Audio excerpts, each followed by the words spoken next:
का ग माझ्या आईला सारखी भांडत असते, काय झाले?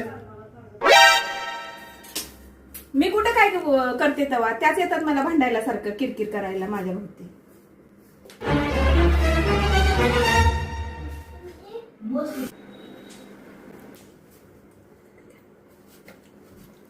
मला आईला बोललेलं अजिबात आवडणार नाही.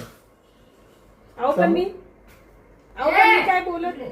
तुला काय म्हण, माझ्या आईला बोललेलं मी अजिबात खपवून घेणार नाही. अहो पण मी नाही काय बोलत त्यांना. तुला त्याच सांगितलं ना, आईला काय बोलायचं नाही. अहो पण मी नाही बोलत, त्याच येतात मला किरकिर करायला. अगं आई ग लागलं अहो मारू नका लागलं. अहो नका मारू. परत नाही बोला. तुमचं खोटं खोटं भांडण झालं असलं तर मला टीव्ही चालू करून द्या.